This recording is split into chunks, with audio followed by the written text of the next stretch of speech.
로베르토 인노첸티의 빨간 모자. 얘들아, 지금부터 내가 이야기 하나 해줄 테니까 어서 이리 모여봐. 장난감을 가지고 노는 것도 즐겁지? 하지만 장난감으로 마법을 부리지는 못하잖아. 멋진 이야기는 마법 같은 게 있단다. 바깥에 빗소리 들리니? 방 안에 둘러앉아 이야기 듣기 딱 좋은 날씨로구나. 그런데 너희들 이것 한 가지는 알아두어야 해. 이야기란 날씨처럼 변화무쌍하다는 거야. 날씨가 제대로 바뀌면 우리는 깜짝 놀라게 되잖아. 바깥 하늘 좀 내다볼래? 하지만 지금 하늘이 얼마 뒤에 또 어떻게 바뀔지 우리는 절대로 모르지. 이 이야기는 숲에서 일어난 거야.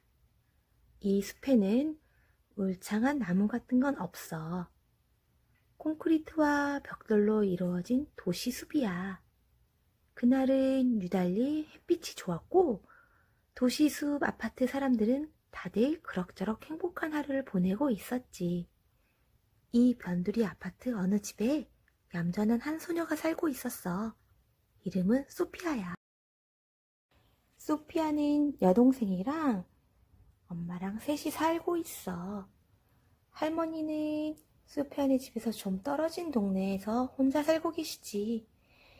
요즘 할머니 몸이 다시 편찮아지셨어. 그래서 누가 가서 말동무라도 해드려야 했지. 소피아는 배낭에 과자랑 꿀이랑 오렌지를 챙겼어. 그리고 모자가 달린 외투를 입었어. 그건 할머니가 만들어주신 외투였어. 오늘 날씨가 변덕스러울 거라는 일기예보가 있었거든. 소피아는 메아리처럼 울리는 자기 발소리에 신경이 쓰였어. 엄마가 했던 말도 귓가에 쟁쟁 울렸지. 꼭 큰 길로 가야 한다. 할머니 집은 멀었지만 소피아는 착한 소녀였어. 바깥 세상은, 그러니까 도시숲은 엄청난 곳이었지. 소피아는 어렸고 도시숲이 어떤 곳인지 이제 막 알아가기 시작한 참이었어. 큰 길이 안전한 건 사람들이 많기 때문이라는 것도 얼마 전에 아는 거야. 하지만 정신을 바짝 차려야 하지. 그 많은 사람들이 모두 나를 보고 있는 것 같아도 실은 아무도 보고 있지 않거든. 소피아는 도시숲의 구경거리에 홀딱 빠져들었어. 악기를 연주하는 사람도 있었지. 마술을 보여주는 사람도 있었고 어마어마한 사건이 벌어진 곳도 있었어. 마침내 소피아는 눈이 휘둥그레지는 곳에 도착했어. 도시숲의 심장 같은 곳. 그러니까 시내 한복판이야. 시내 한가운데에는 더 우드라는 쇼핑몰이 있었어. 더 우드에는 사람들이 갖고 싶어하는 건 뭐든지 있었지. 그런데 도시숲도 어두컴컴해질 때가 있어. 날씨가 흐려 먹구름이 하늘을 덮을 때는 말이야. 더 우드는 온갖 소리와 온갖 색깔과 온갖 유혹으로 가득 차 있었어. 마치 별세계 같은 곳이었지. 소피아는 엄마가 했던 말을 떠올리고는 바삐 걸었어. 참 바빴지. 마음속으로는 좋아하는 인형 가게의 진열창을 떠올리고 있었어. 그리고 정말로 그 진열창을 보게 됐지. 도저히 눈을 돌릴 수가 없는 가게야. 소피아는 걸음을 멈추고 꿈을 꾸기 시작했어. 눈앞에 있는 괴물 인형들이며 공주 인형들은 불쌍하게 끝난 이야기 주인공들이 되기도 했다가 행복하게 끝난 이야기 주인공들이 되기도 했어.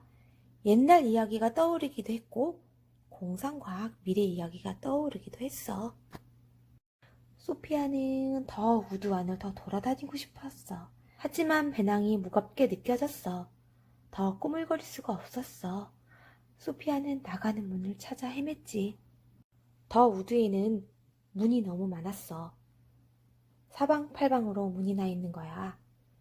소피아는 도시숲에는 이런 곳이 있다는 건 몰랐지. 소피아는 길을 잃은 거야. 도시 숲에는 또 다른 것들도 있었어. 아무도 없는 것 같은 골목길이라도 실제로는 그렇지 않았어. 먹잇감을 찾아 눈을 부릅뜨고 코를 킁킁거리는 자칼 같은 사람들이 많았지. 혼자 있을 때는 겁쟁이면서 뭉쳐 있을 때는 사나워지는 사람들 말이야. 비가 오기 시작했어. 갑자기 하늘에서 번개가 번쩍했지. 도시 숲의 뒷골목은 힘센 자가 대장 행세를 하는 세상이야. 약자들은 강자에게 무릎을 꿇지. 천둥 같은 목소리가 울리자 자칼들은 사라졌어. 웬 사냥꾼 같은 남자가 얼굴에 웃음을 띠고 나타났지. 남자는 이를 활짝 드러내고 웃었어. 아슬아슬한 순간에 딱 맞춰 시커멓고 덩치 큰 남자가 나타난 거야. 소피아는 남자에게 할머니 집에 가는 길이라고 말했어. 과자랑 꿀을 가져다 드릴 거라는 이야기도 했지. 남자는 도시 숲 곳곳을 잘 알고 있다고 했어. 할머니 집에 금방 데려다 주겠다고 약속했지.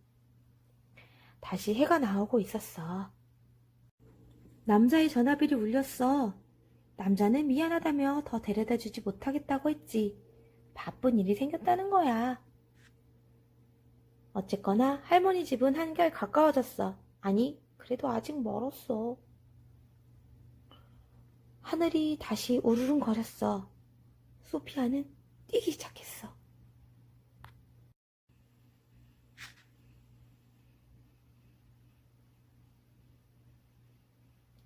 오늘따라 할머니가 문 앞에 나와 계시지 않았어. 늘 나와 계셨는데 말이야. 소피아는 큰 소리로 할머니를 불렀어. 밤이 되었지. 모든 집이 깜깜해졌는데도 딱 한 집만은 그렇지 못했지. 도시숲 어느 곳에는 검은 그림자 하나가 사이렌을 울리며 전조등을 쏘아대는 경찰차 앞을 슬금슬금 빠져나갔지. 너희들도 늑대들이 얼마나 귀가 밝은지, 냄새를 또 얼마나 잘 맡는지 알지? 경찰들이 완전 무장을 하고 나타났어. 하지만 이미 때는 늦었어. 사실 늑대와 자칼들은 한패였던 거야.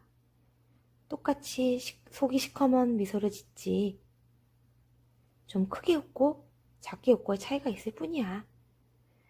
소피아의 엄마가 전화벨이 울리는 소리를 들었을 때에는 아침이 다 되어서였어. 오늘 아침 도시 숲의 하늘에는 해가 나지 않을 것만 같아. 너희들 우는구나. 부끄러워하지 마. 눈물이 나는 건 비가 오는 것처럼 자연스러운 거야. 하지만 이건 슬픈 이야기가 아닐 수도 있어. 이 이야기에 대해서 처음 내가 했던 말 생각나지? 이야기는 마법 같은 거야. 이야기 끝이 하나밖에 없다고 누가 그러던? 다르게 끝난다고 상상해봐. 나무꾼이 그 집에서 늑대가 어슬렁거리는 것을 발견한 거야. 나무꾼은 신고를 하지. 경찰이 바로 출동해서 그 집으로 들이닥치지. 비가 그친 하늘에는 빨간 노을이 지고 있어. 늑대는 붙잡히고 소피아는 구출되지. 오늘 밤 도시숲의 하늘에는 별들이 반짝일 거야.